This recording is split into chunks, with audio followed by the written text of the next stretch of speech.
Buenas tardes, bienvenidos a este nuevo encuentro del ciclo de webinar sobre identidad, patrimonio y turismo de Mendoza. Estoy muy agradecida de poder estar acompañándolos en la presentación de este encuentro, que propone una temática muy interesante y muy convocante, que es la del duro trabajo sobre el mineral a las minas como recurso patrimonial y turístico, una entrada arqueológica. Esta charla está a cargo de Horacio Chavazza, cuyas intervenciones anteriores me parece que todos concordarán, digamos, conmigo, que han sido extremadamente atractivas, interesantes, muy didácticas, y que generaron, digamos, como muchas charlas posteriores, pero para cumplir, digamos, con esta formalidad de hacer una breve introducción de mi amigo, lo que quisiera, bueno, es destacar, en primer lugar, que, bueno, él actualmente está a cargo de la Dirección de Patrimonio Cultural y Museo, por lo que básicamente es el anfitrión de este ciclo, y ya les aviso que está organizando otro, de los cuales próximamente se estarán enterando. Y, digamos, como para introducirlos exactamente en la temática que nos convoca hoy, es destacar que tiene un recorrido como docente, como investigador y como gestor cultural. Digamos, sus publicaciones son básicamente ancladas desde la arqueología, ¿no? Que es la bajada de este título, de este encuentro. Pero como les decía, hace un momentito, es un activo gestor del patrimonio cultural, lo que le permite presentarnos esta síntesis tan necesaria, tan interesante, entre el patrimonio, la cultura material y el turismo, y cómo, a partir, digamos, de un tema tan interesante como, como les decía, como la arqueología industrial y las minas específicamente, podemos adentrarnos en generar sistemas turísticos o estar pensando el turismo de maneras alternativas tan necesarias en este momento post-pandemia. Así que, sin más, los dejo con Horacio para que nos pueda contar todo lo que estuvo pensando. Muchas gracias. Valeria, muchas gracias y bueno, buenas tardes a todos y todas. Bueno, voy a compartir la pantalla, ya me dirán si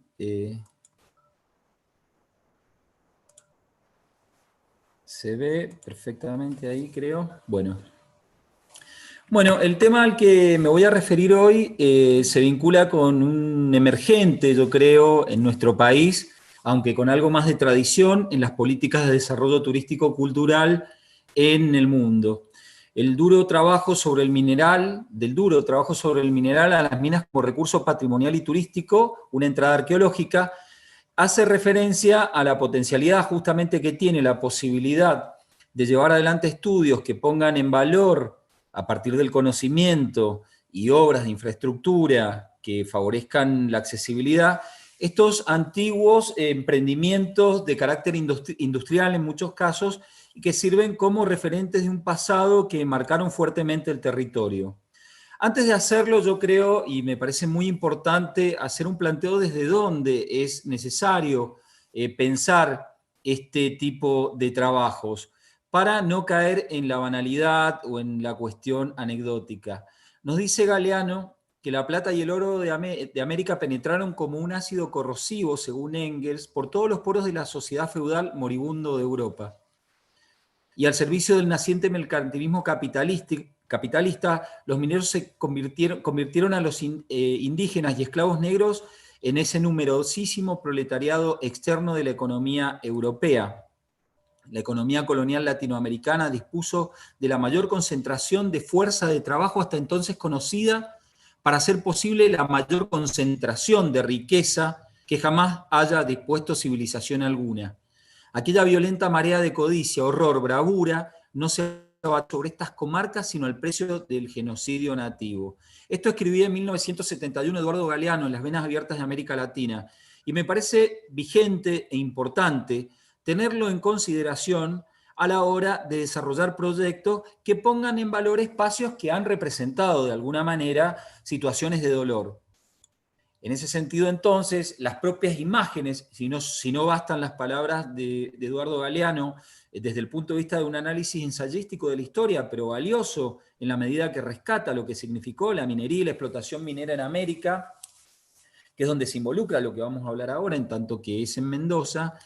señalan lo que significó en términos del trabajo humano en el pasado y que representó hasta que probablemente 15.000 indígenas hayan muerto en la explotación de plata entre 1545 y 1625. Esa situación de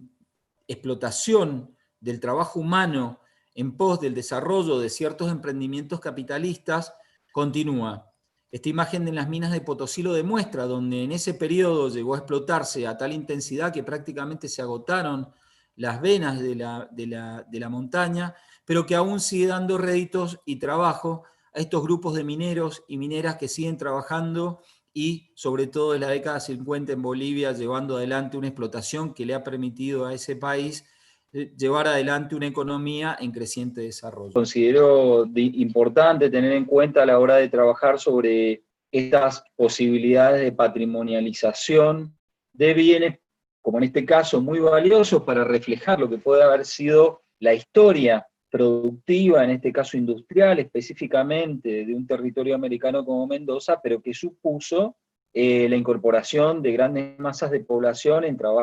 formas de trabajo esclavo, o incluso de explotación de las propias comunidades originarias. Consecuentemente, estamos entonces en este punto, en el norte de Mendoza, donde se concentra, en el caso del norte de Mendoza, en la precordillera comprendida entre el Valle de Huentote, el Valle de Mendoza y el Valle de Uspallata, gran parte de la riqueza geológica mineral objeto de explotación, el plomo, la plata, zinc, oro y fundamentalmente cobre se destacan en las formaciones geológicas que se destacan como minerales objeto de la posibilidad de explotación. Ahora bien, en Mendoza, ¿cómo enfocar el estudio del patrimonio minero? Existen posibilidades de enfocar el patrimonio desde el punto de vista rural, urbano, industrial, y en definitiva pensamos que justamente la definición de este aspecto es importante a los efectos de poder trabajar en la medida de su puesta en valor y uso público. Esto supone entonces técnicas concretas de análisis,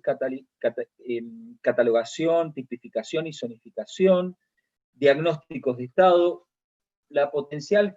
arqueológica, arquitectónica de estudios históricos, los riesgos que pesan sobre la posibilidad y la integridad, la posibilidad de existencia e integridad, en caso de que sea puesto en valor estos bienes, tanto sobre los bienes como de los posibles visitantes, y la valoración social y usos actuales que se le puede dar a este patrimonio. Así entonces entendemos que por localización, estructura y función va a integrar dimensiones que suponen poblaciones concentradas en un territorio aislado, con viviendas familiares e incluso disponibilidad de servicios, por ejemplo, religiosos. Tenemos un caso, entre paréntesis, en la mina de Paramillo, donde existe, por ejemplo, un templo, pero que a su vez está aislado en un paisaje natural que ha sido afectado por la acción humana, en tal caso de tipo industrializada y con fines productivos. Entonces, esta conceptualización va a operar, en definitiva, en base a las acciones concretas que debemos adelante sobre las políticas de preservación y puesta en valor que se decidan encarar. En este caso nosotros entonces nos vamos a focalizar sobre algunos ejemplos en los que hemos trabajado, hemos llevado a cabo algún nivel de profundización del conocimiento sobre la minería histórica desde el punto de vista arqueológico, algunos casos en los que existe posibilidades para cerrar con la presentación de un caso que es el más atractivo y vigente en uso del patrimonio minero. En este caso, en el caso de Vaquería,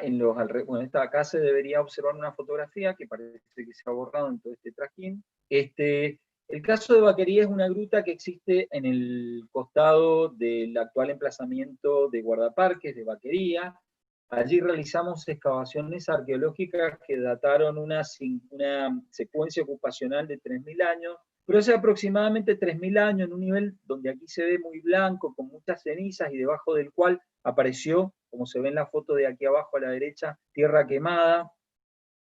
Aquí en el perfil se puede observar una cubeta con gran cantidad de arcilla, de arcilla coloreada roja, quemada, y que contenía cenizas, dentro de la cual existía, donde hemos marcado acá este triángulo anaranjado, evidencias de las explotaciones mineras o derivaciones o residuos de las explotaciones mineras más antiguas. Concretamente, aquí vemos esta gota de plomo, el mineral de plomo, que evidentemente a través de los análisis microscópicos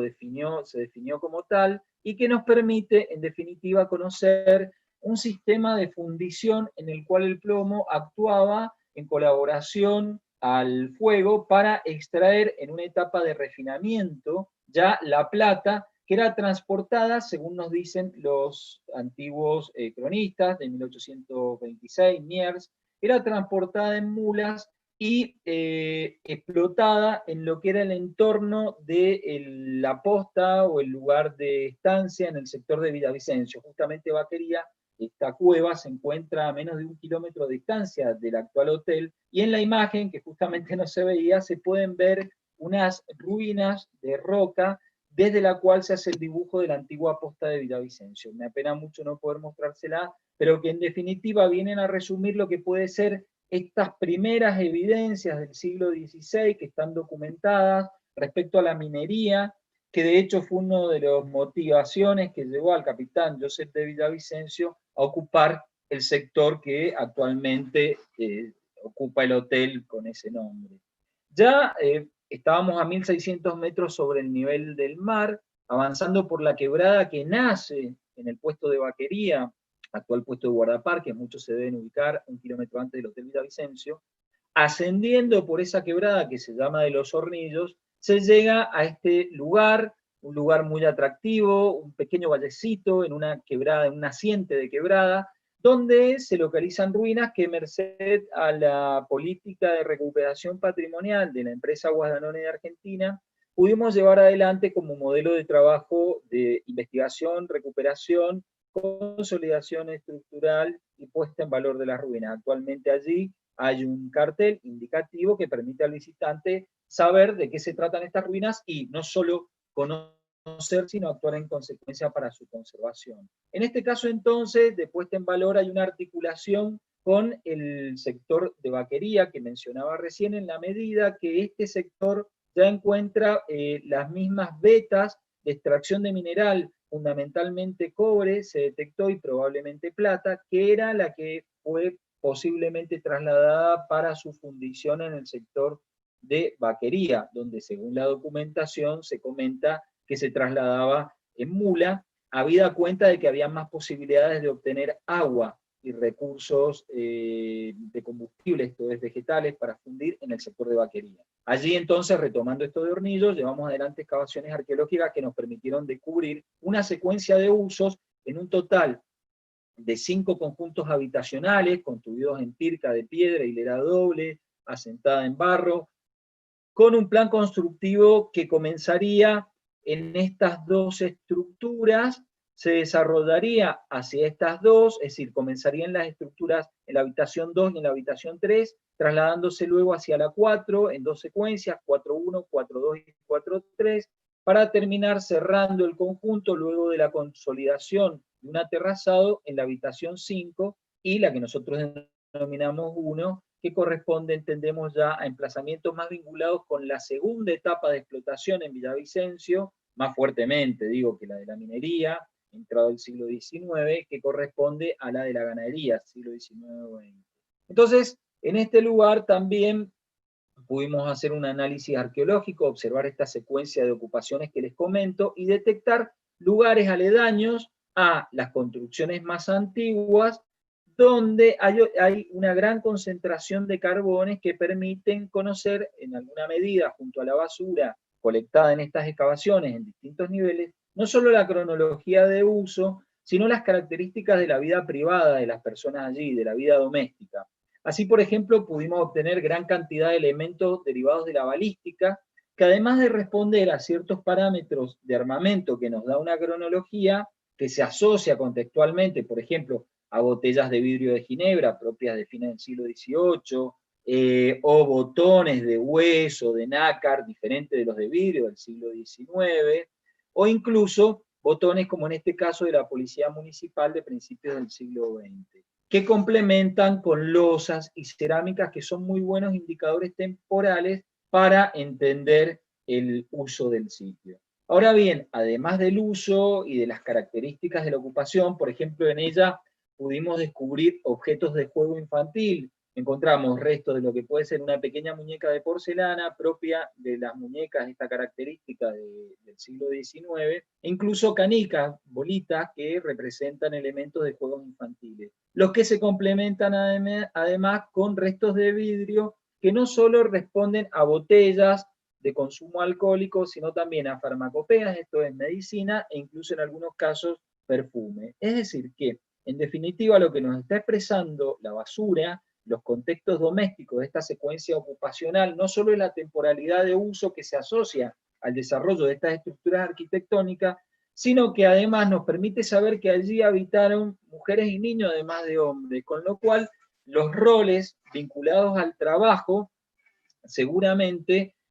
van a estar representados en torno al sistema productivo objeto de la instalación de ese pequeño unidad doméstica.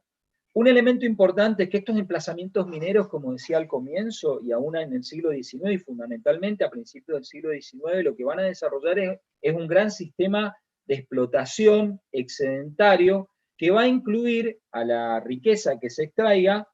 va a llevar a incluir a nuestro territorio dentro de una economía mundial. No obstante, los recursos derivados de esa explotación económica no van a ser, los recursos generados van a generar un nivel de riqueza que no van a ser consecuentes con las condiciones de vida de las personas. Entonces, más allá de los recursos que estamos viendo que se consumen, los animales que responden a la dieta con la que vivían estas personas articulan el aporte de fauna como oveja o cerdo, evidentemente parte de un pastoralismo, o gallus gallus, en este caso una falange de gallina, que están indicando la incorporación de animales domésticos que complementan la vida productiva de tipo industrial en la explotación del pique minero con una ganadería que probablemente está llevando a participar dentro del sistema productivo autosuficiente al resto de la unidad familiar, en tanto que los hombres realizarían el trabajo pesado que está referenciado en la documentación, planteado en los piques mineros, en la molienda de mineral, y de este modo van emergiendo con estos contextos materiales que les acabo de mencionar, la presencia y los roles que pudieron tener mujeres y niños dentro de la vida en la mina. Un elemento muy interesante es que encontramos, por ejemplo, restos de pizarra que se utilizaban en el siglo XIX en el proceso de enseñanza, no habían cuadernos, eran piedras de pizarra cuadriculadas. Encontramos un fragmentito que no lo he incluido acá en esta fotografía, que indica que seguramente también habían labores educativas. Y esto se complementa, en términos de la subsistencia, con la explotación de fauna autóctona. Guanaco seguramente, lama hace referencia seguramente a guanaco, con huellas de corte, como en este caso, que están indicando el faenamiento y el consumo en sitio, y reidae, que es ñandú. No podemos determinar si es, y esto sería importante, por ahora no lo hemos podido hacer, si es el ñandú petizo que habita, el choique que habita en la zona de la precordillera, o rea americana, esto es el ñandú que habita en las tierras bajas y que indicaría el traslado de recursos, de poder determinarlo. No obstante eso, hay algunos casos, hay algunos elementos interesantes, como ciertas patologías que estamos observando en la fauna, por ejemplo, esta falange de gallus gallus, o una de guanaco, que no sé si se alcanza a ver acá, porque está la B de Valeria, al menos en mi caso, que presentan falanges con patologías que están indicando un gran tránsito de estos animales en un ambiente difícil como el precordillerano, y una vida extensa, es decir, que son animales domésticos sostenidos seguramente en el sitio. También aquí encontramos algo muy interesante, que son los restos derivados no solo del proceso de extracción de mineral, sino también de la fundición. En este caso, son escorias que dieron un alto contenido en hierro, y que lo interesante es que están indicando un tipo de fundición diferente a el que se había registrado en etapas más tempranas, en el siglo XVII y XVIII, en vaquería, seguramente con minerales transferidos hacia ese sector desde este ámbito precordillerano. En este caso, la fundición, el mismo nombre del sitio nos lo indica, se llama Los Hornillos. La indicación de los viajeros como D'Aubigny plantean hacia 1860, más o menos, si mal no recuerdo, que allí habían funcionado unos hornillos que fundían el mineral que venía de San Pedro, donde están las minas del sector de minas de Paramillo, por ejemplo. Pero en este caso la fundición nos está indicando este pequeño fragmento de centímetros apenas, un mayor contenido de hierro en el análisis espectrográfico, lo que nos está indicando que hay un nivel de fundición mucho más intenso que el de que requería este mineral de plomo que detectamos en las tierras más bajas y en términos más tempranos. Es decir, que aquí la explotación orientada fundamentalmente al cobre probablemente esté utilizando un horno con una tecnología ya más claramente industrial propia del siglo XIX y que se conocen como hornos de reverbero. El acompañamiento a esto es lo que hemos entendido en trabajo que hemos hecho con becarios doctorales en el análisis de los carbones por medio de estudios antracológicos, habría tenido una dimensión de un impacto muy importante en la vegetación. Entonces, el paisaje forestal que se estudió habría sido bastante deteriorado por el desarrollo de estas explotaciones mineras a lo largo del siglo XIX. Así vemos que la desmia, el retamo, que es Wilnesia retama, el molle o el tamarindo, o incluso una variante de pinos, son las maderas que habrían sido orientadas, por un lado, a la construcción del edificio, que experimentó una quema en algún momento, y por otro lado, al combustible para generar esta situación requerida para fundir minerales en el proceso no solo de extracción, sino también ya de procesamiento de los mismos. Así es como se ha entendido que la minería, en este caso, a través de los residuos que se encuentran en los emplazamientos donde se vivió, lo que está mostrando es un fuerte impacto en la cacería, por ejemplo, de fauna autóctona, en la introducción de fauna exótica, de todos cabra, oveja, aries, cabras, que están compitiendo con la fauna autóctona, por ejemplo, por las pasturas, están generando con el pisoteo mayor erosión que no generan, por ejemplo, los guanacos, pero a su vez los propios mineros con sus armas de fuego están procurándose recursos que no alcanza a satisfacer el sistema económico dentro del cual ellos aportan esa riqueza mineral y tienen que salir a explotarla en el propio territorio. Esto es una interpretación plausible, ¿no es cierto? Entonces, a partir de eso vemos cómo en este caso, dos sitios como Vaquerí y Los Hornillos, dentro de un sistema de quebrada que forma una localidad entre Piedemonte Alto y Cordillera, y Precordillera, al ser explicados en términos de la diacronía y la sincronía, esto es del proceso histórico, y en ese proceso cómo articularon en distintas etapas entre sí como emplazamientos mineros, con modos de vida diferenciados, pero a su vez interactuando en una naturaleza, nos permiten construir una explicación que luego es volcada a través de sistemas de interpretación que permiten a los visitantes tener una visita que disfrutan el conocimiento, pero asume una conciencia respecto a lo que estos sistemas suponen. Siguiendo entonces con algunos ejemplos, hemos dimensionado otros sitios mineros. En un trabajo doctoral, en una tesis doctoral que yo dirigí, nos encaramos dos trabajos, uno en la mina La Tala, en una reserva natural que es Divisadero Largo. Allí justamente una explotación de fines del siglo XIX, pero sobre todo del siglo XX, está en ruinas, está crecientemente deteriorada, hay que decirlo, y presenta construcciones que son de adobe, piedra, ladrillos, en la mina conocida como La Atala. Allí está el emplazamiento minero que supone la dimensión de explotación industrial y la dimensión de vida doméstica. Están asociados a la explotación de filones de pizarras bituminosas que son combustibles sólidos que aparecen vinculados a canteras también de materiales arcillosos. Esto respondió a un proyecto industrial del siglo XIX y muy fines del siglo XIX, y se asocia a la Compañía de Gas de Mendoza, que es una de las empresas que funda hacia 1889 el padre de Fernando Fader, el pintor, que lo tuvimos presente aquí. Era un ingeniero, Carlos Fader, que va a llevar adelante, en primer lugar, una explotación de estos esquistos bituminosos que, en su calidad de combustible, estaban destinados a surtir del gas con el cual se realizaba la iluminación de la ciudad de Mendoza hacia muy principios del siglo XX, fin del siglo XIX y principios del siglo XX. La imagen que ven acá corresponde a hornos en los cuales se hacía un tratamiento, son parecidos a los hornos de cal, se hacía un tratamiento previo de estos materiales. Estos son los emplazamientos industriales que seguramente funcionaron ya hacia mediados del siglo XX, cuando se reemplaza esta explotación de esquistos bituminosos por la de cemento Portland a través del cemento puzolánico, ¿sí? Allí teníamos una imagen de lo que correspondía al sector del emprendimiento industrial y un sector correspondiente a las viviendas de los obreros, en este caso construidas o levantadas en adobe.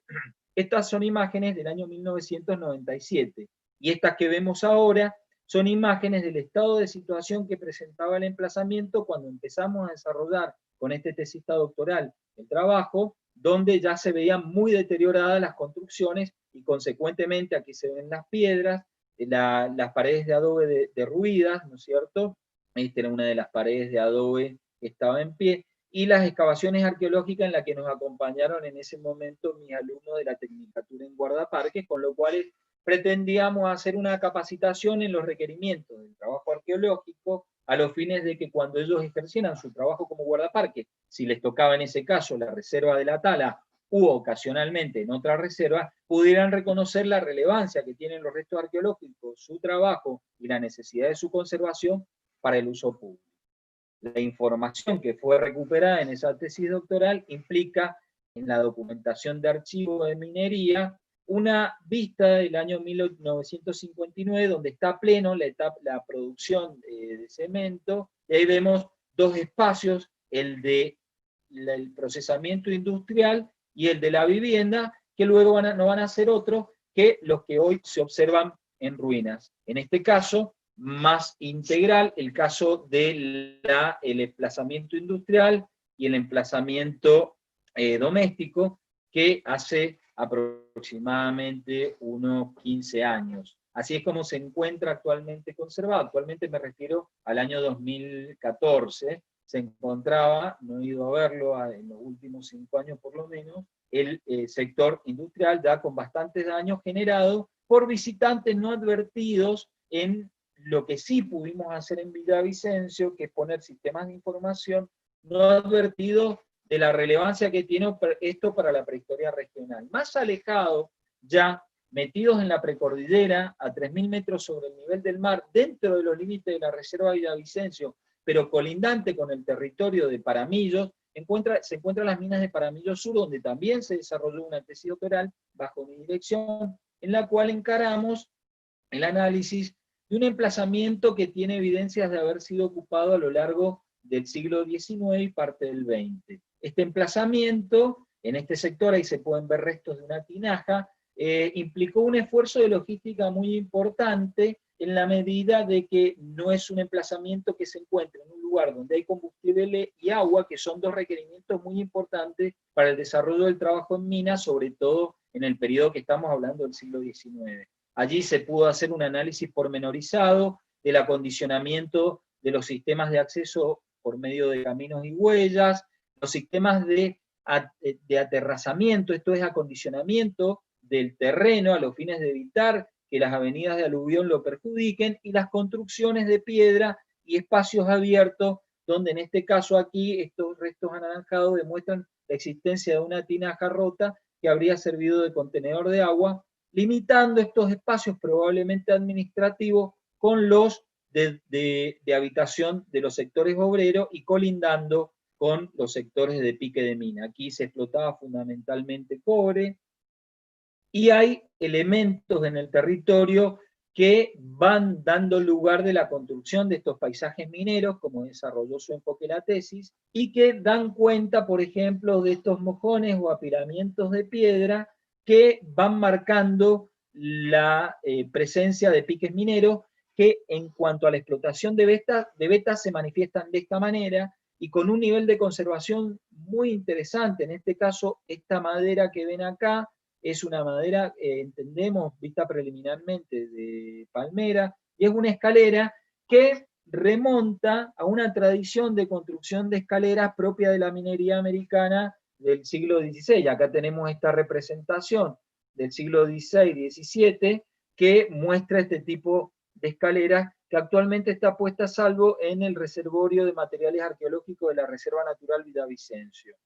Aquí tenemos algunos elementos muy interesantes, losas que nos permiten saber una cronología propia del siglo XIX, inicios del XX, se complementan con elementos, herramientas de trabajo como barretas que dan cuenta del modo a través del cual se extraía el mineral, o elementos de cocina, como estas vasijas vidriadas, que nos aparecen tan frecuentemente en la ciudad y que están muy vinculadas al desarrollo de la cocina. Eso se complementa, como en el caso de Hornillos, con la existencia de balística, que da cuenta de la explotación, como pasó en Hornillos, de fauna propia de la puna precordillerana, dado que además de existir evidencia del consumo de animales domésticos llevados ex profeso para ser consumidos, en Paramillos también se producía la cacería de fauna autóctona para sostener a la población,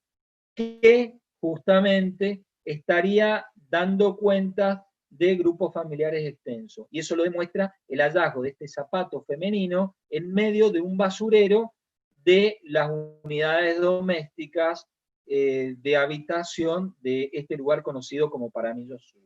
Así como tenemos sitios conocidos, sitios con potencial, tenemos oportunidades. Ya ingresando por Uspallata, en camino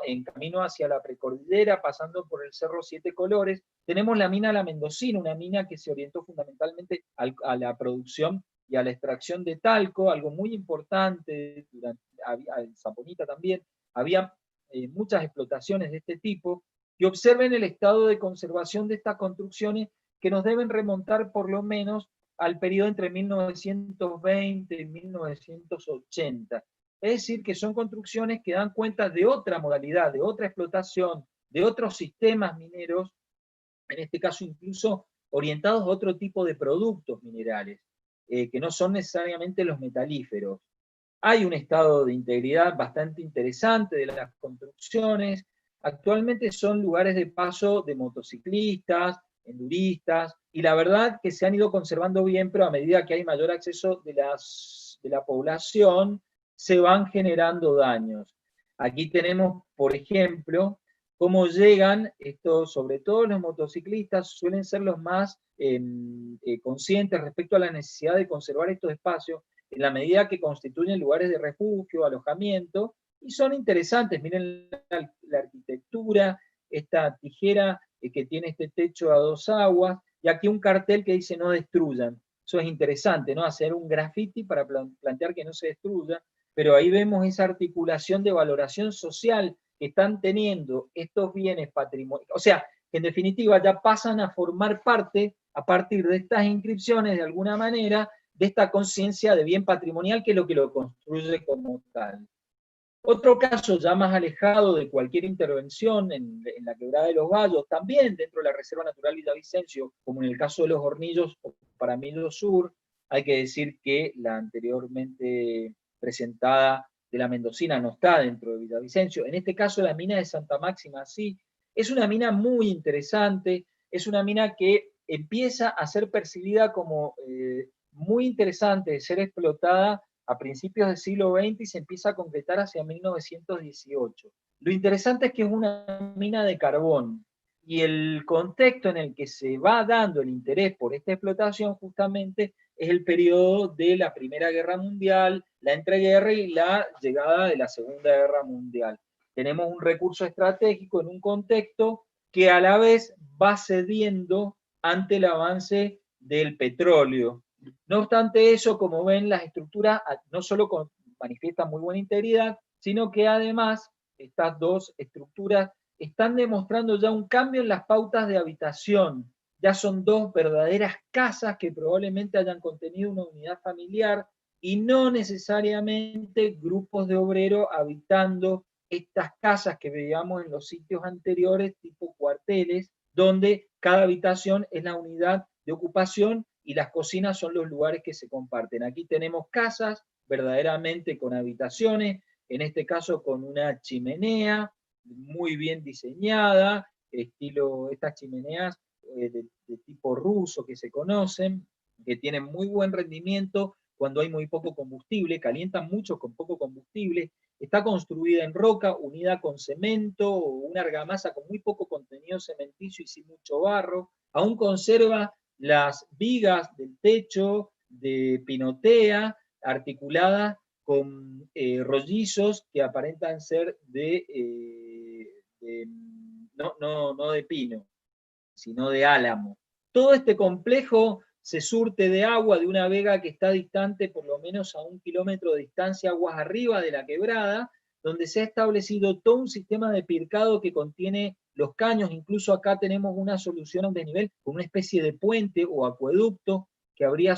sostenido la cañería para llegar a piletas de decantación, que es de donde baja el agua al emplazamiento habitacional. Es decir, que acá tenemos un excelente ejemplo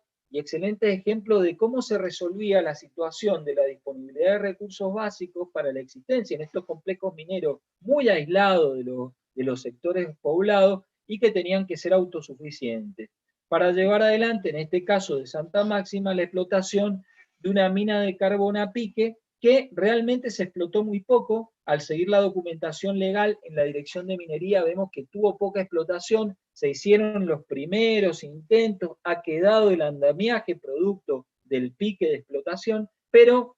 no existe, en definitiva, clara evidencia de que haya sido explotada intensamente, sobre todo por derivaciones de las posibilidades de acceso. Es lo que generalmente ya en los últimos años, de la década del 80 para acá, de 1980 para acá, se argumenta como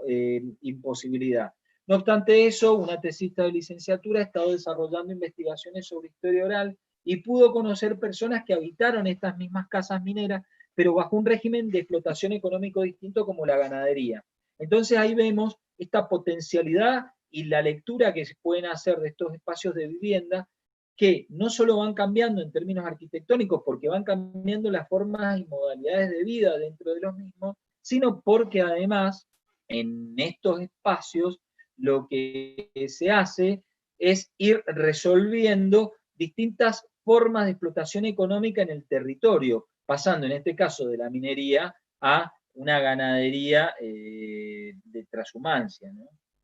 Bueno, dicho todo esto, dentro de qué tipo de paisaje cultural planteado por la UNESCO podríamos plantear de que se tratan estos paisajes mineros. Básicamente la UNESCO en Santa Fe, en Estados Unidos, planteó que habían 3 categorías de paisajes de valor patrimonial, donde las obras de la labor humana y natural se combinan. Un paisaje claramente definido, un paisaje evolucionado orgánicamente y paisajes culturales asociativos. En definitiva, lo que quedaría en el paisaje minero para ser incorporado dentro de esta conceptualización es que son paisajes que han evolucionado orgánicamente debido a un imperativo inicial de carácter social, económico, administrativo e incluso religioso, y han evolucionado hasta su forma actual como una respuesta a la adecuación a su entorno natural. No obstante, de haber evolucionado orgánicamente, son paisajes vestigios o fósiles, dice la declaración, en este caso del Comité de Patrimonio Mundial de la UNESCO. ¿Por qué? Porque es aquel que demuestra que su proceso evolutivo concluyó en algún momento, pero que aún mantiene rasgos visibles en términos materiales de lo que le dio origen. Entonces, tenemos que podemos entenderlo como un paisaje cultural del cual existen distintos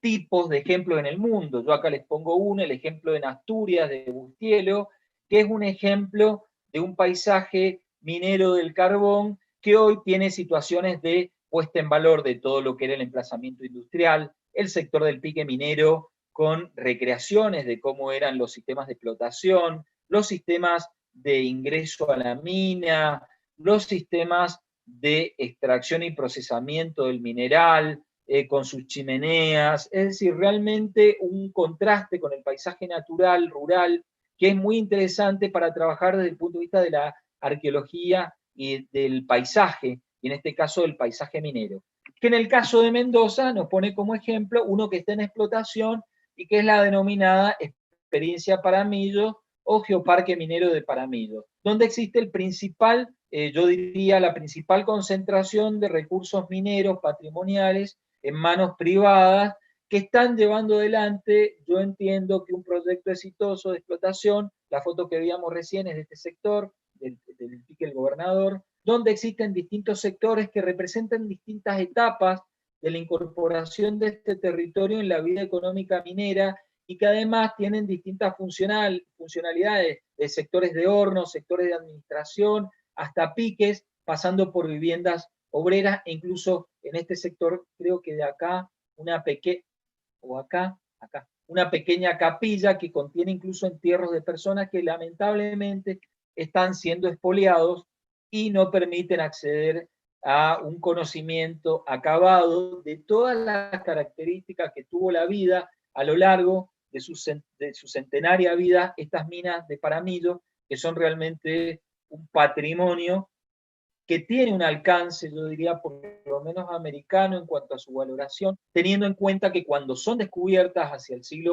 fines del siglo XVI, pero sobre todo en el siglo XVII, se llegaron a plantear en comparación con la posibilidad de explotación mineral, obviamente que exagerando, a las minas de Potosí, pero que en definitiva llevó a que transcurrieran en su territorio distintas experiencias de tipo tecnológico que han quedado reflejadas en la arquitectura, y no solo en la arquitectura, sino también en los modos de organizar del trabajo que se reflejan en las viviendas y los basureros de esas viviendas obreras, que son las que nos brindan información de los modos de vida minero.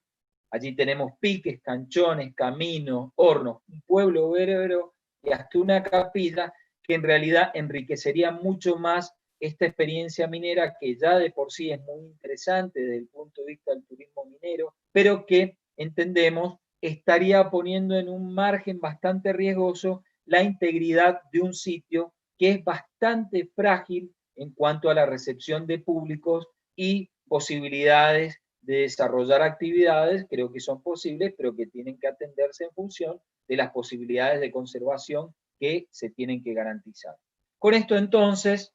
les doy las muchas gracias. Agradezco a mi hermano Pablo que me habilitó la posibilidad de acceder a su internet y bueno, a Valeria y a Marcelo y a todos ustedes por la paciencia que tuvieron en la extensión de esta charla y que derivó de esta desorganización por el corte que nos hizo sufrir Telefónica. Muchas gracias.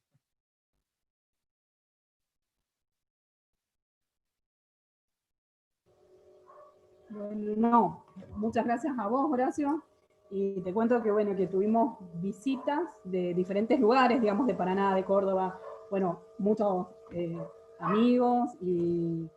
e interesados, digamos, que nos vienen acompañando en todo este ciclo de toda la provincia. Y te comento que tuvimos una visita inesperada,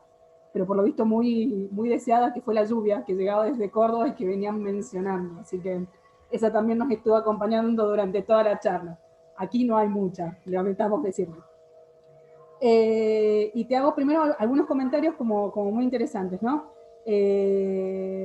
Mariana Aracheta te contaba, digamos, que en el Museo de las Bóvedas hay una escalera muy similar a la que mostraste, que está ahora en Villavicencio, ¿sí? En el Centro de Interpretación. Y un comentario de Violeta Mazzanuti, en el que en realidad lo que ella decía es que, bueno, que primero estaba como muy sorprendida de la cantidad de bienes patrimoniales mineros que hay en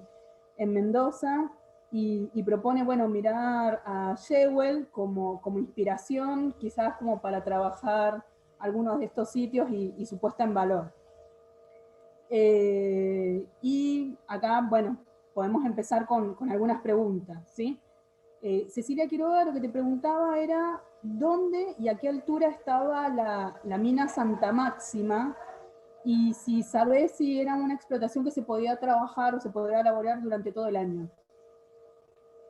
Santa Máxima está en la quebrada de los Gallos, está en una cota altitudinal que supera los 2.000 metros, debe estar más o menos en esa, entre los 2.000 y 2.100 metros sobre el nivel del mar. y la accesibilidad es muy compleja. Se accede a partir del ingreso por la estancia de Canota,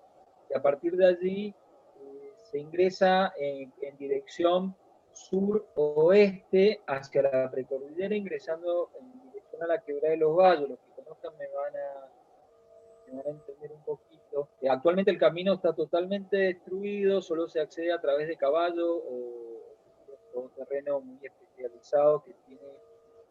la Reserva Natural Villavicencio.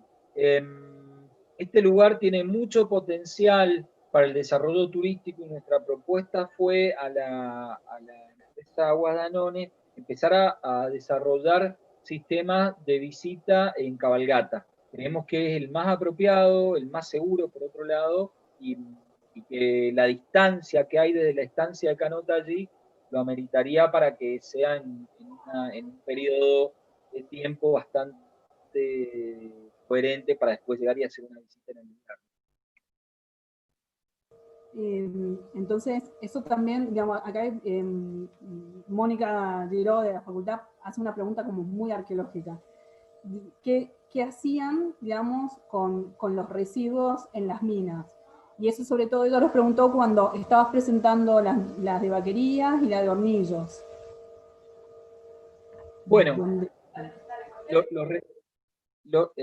sí. Los residuos mineros, digamos,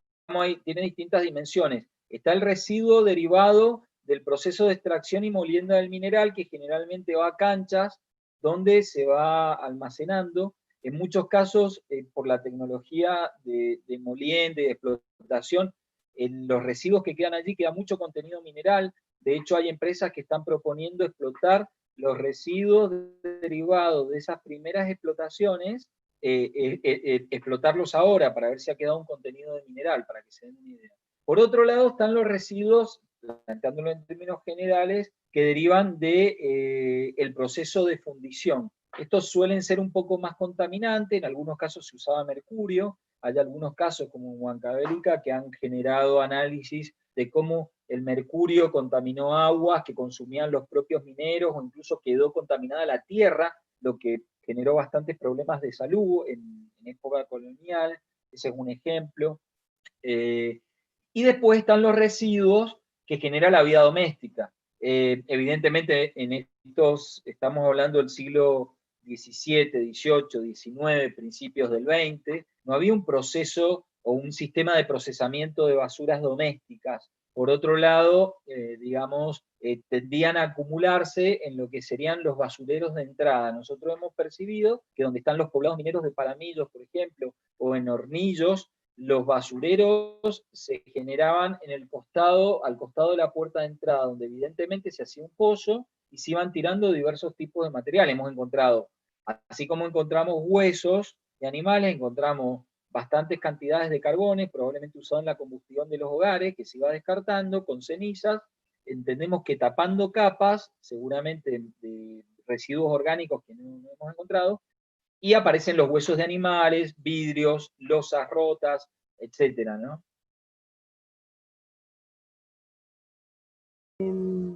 Aquí también preguntan, ¿sí? Esto ya es casi en tu papel de director de patrimonio, si se está pensando en presentar algunos de estos sitios u otros sitios mineros, porque hay algunos que nos están recordando la gente de Tupungato, que ellos también tienen muchas minas. Si es que se está pensando en presentar alguno de estos como patrimonio de la humanidad o como para un circuito más general. Sí, yo creo que en función de las características del patrimonio minero de Mendoza, no sé si respondería a las características que tiene que tener un patrimonio en términos de singularidad, etcétera, etcétera, una serie de atributos para que llegue a ser objeto de una declaratoria de patrimonio de la humanidad. No creo que dé, y realmente eso demandaría un trabajo muy importante, sobre todo en el sector de Paramillo con los particulares, que es donde está el potencial. En todo caso, si se pensara para hacerlo. En algún momento en la legislatura hubo una iniciativa por declarar patrimonio cultural al territorio comprendido en Paramillo, en la mina de Paramillo. No sé si eso proliferó, no existe declaración de bienes mineros patrimoniales que yo recuerdo en este minuto. sí creo que hay que ir haciendo las declaratorias conforme se pueda garantizar la conservación y uso público. Hay que tener en cuenta que gran parte, por no decir todos, los emplazamientos patrimoniales mineros se encuentran en propiedad privada, sean empresas que aún tienen en su horizonte seguir con las explotaciones mineras, o sea, empresas que están con otro tipo de explotación, dígase por ejemplo Aguas Danone con el agua en el caso del norte de Mendoza, y que, digamos, no tiene interés en la explotación minera sin la generación de valores de conservación y consecuentemente se interesa en la conservación de los bienes patrimoniales mineros que además se relacionan con las primeras etapas de la incursión en la minería occidental en nuestra provincia, y que incluso quizás, no lo dije, nos puede remitir a la etapa prehispánica. En tiempos prehispánicos la minería en Mendoza tiene muy poquitas evidencias, algunas menciones documentales y algunos restos arqueológicos que habría que determinar si son resultantes de la fundición de minerales y la generación de esos artefactos por parte de comunidades locales o son importados. No obstante, hay algunos elementos que se han encontrado, por ejemplo, en lagunas de Guanacache se encontraron unos crisoles, que es donde se tiraban, ¿no es cierto?, el metal derretido, lo que nos da cuenta de que hay un sistema de producción que habría que ver en todo caso si no nos puede poner más definidamente a las poblaciones locales tardías, y quizás, digo quizás, esto a modo de hipótesis ya por influencia del Incario, dentro de un sistema de explotación minero. De todas maneras, eso está absolutamente por desarrollarse, diría yo. Otra consulta va en el sentido si los planes de manejo de las dos reservas naturales en donde se encontraban algunos de estos sitios ya tienen contemplado, digamos, la posibilidad de ofrecerlos como recursos turísticos. Sí, lo tienen, lo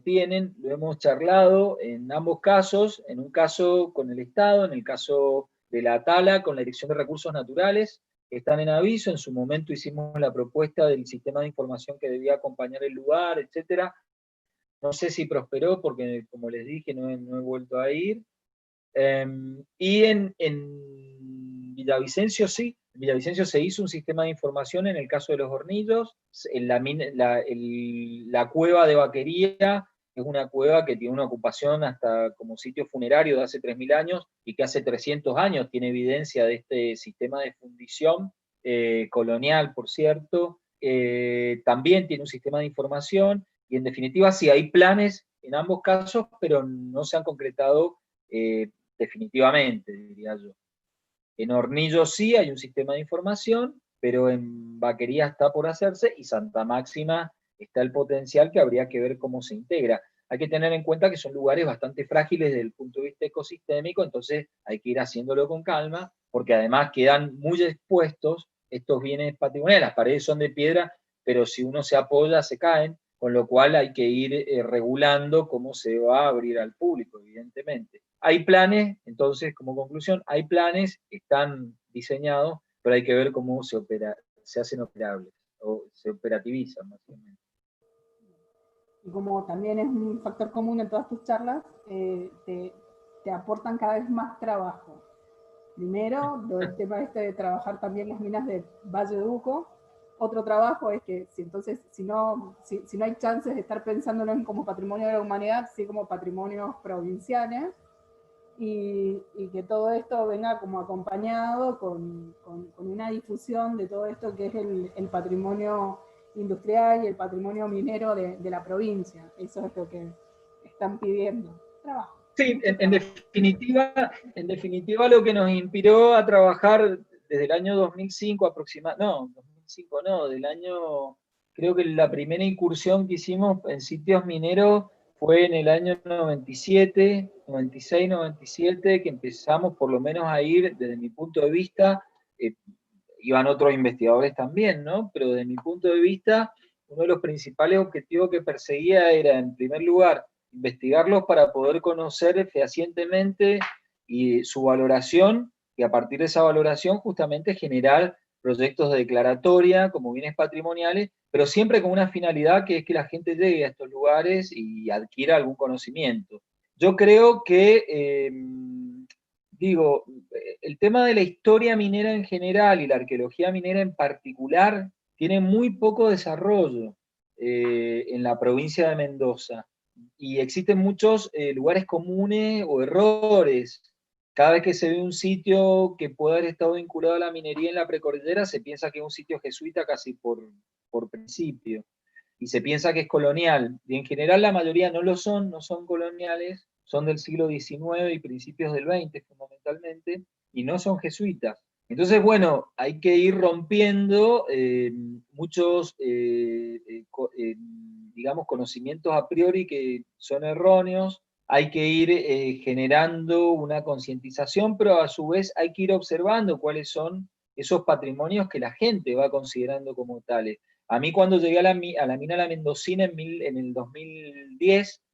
que salimos ahí, me encantó, pues yo la conocía desde el año 87, que pasaba por allí, incluso en algún momento andaba en moto, pero me encantó esa pintada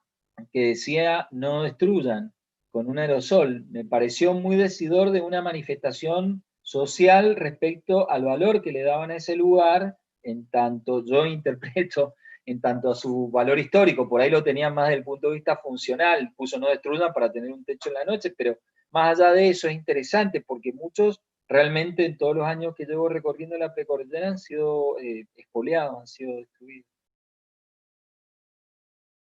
También, digamos,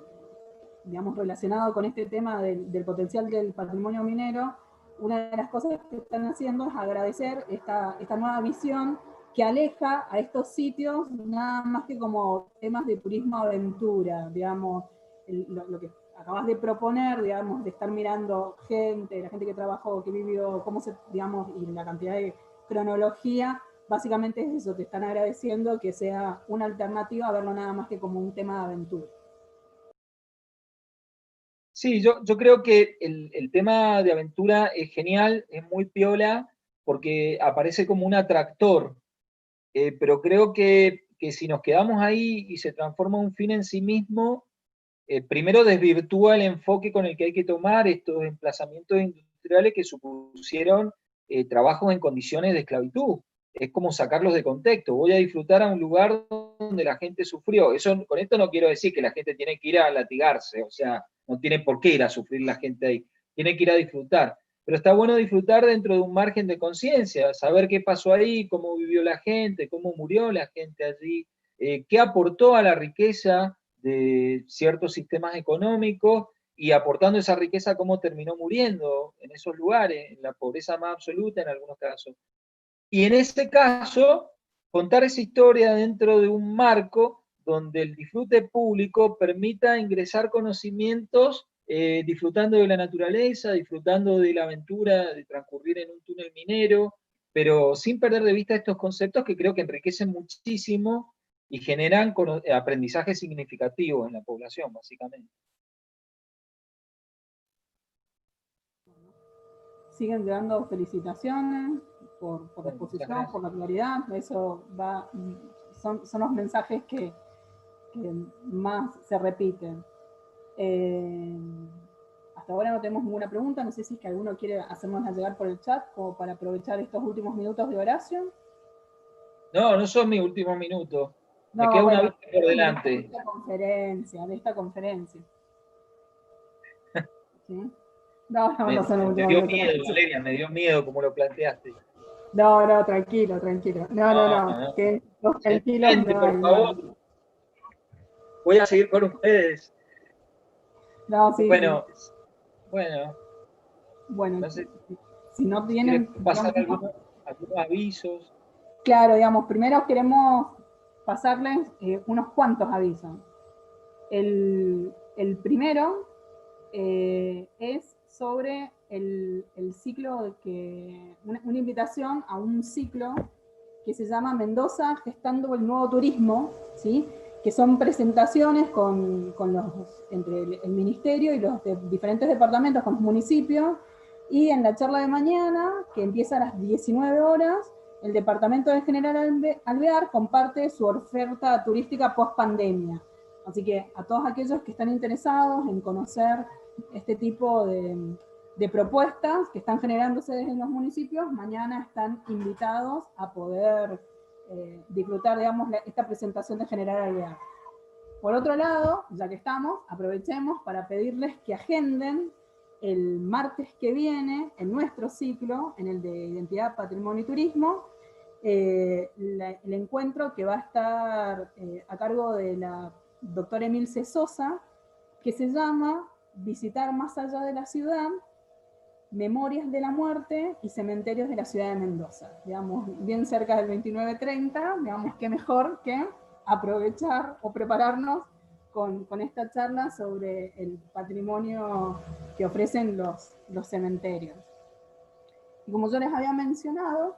Horacio ya está organizando un nuevo ciclo de webinars que empezarán el 29, ya lo vamos a darle mayor difusión, que es un tema, digamos, un poco derivado de estos, ¿no? De estas charlas, que es sobre arqueología histórica y arqueología urbana, los temas, los casos, los problemas desde la arqueología, ¿sí? Digamos, estas tres van a ser los ciclos de webinars que estamos ofreciendo, que estamos, digamos, proponiendo para seguir encontrándonos en estos momentos. Ese va a estar a cargo del equipo que tenemos, el equipo de arqueología urbana del Centro de Investigaciones Ruinas de San Francisco, donde trabajamos la arqueología urbana en ciudad con vos, Valeria, con Cristina Prieto, Daniela Mancegosa, Lorena Puebla,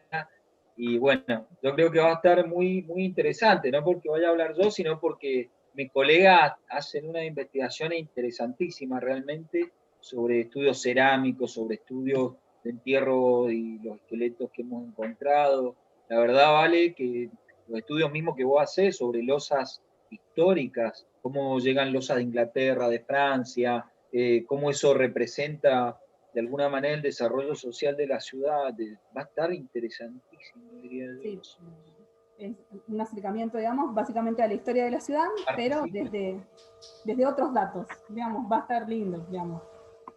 Por lo pronto, yo estoy entusiasmada. No es que vaya a que sea una análisis exactante, pero me parece que está bueno. Bien. Estamos haciendo un autobombo, básicamente. Bueno. Sí, en este momento esto es un A y B. Pero no, pero está interesante. Bueno. Todavía no tenemos más preguntas. Bueno, entonces nos estaríamos despidiendo, digamos, con algunos hasta mañana, y con el resto, digamos, hasta el martes de la semana que viene en este ciclo. Bueno, muchísimas gracias. Nos vemos. Chao, muchas gracias.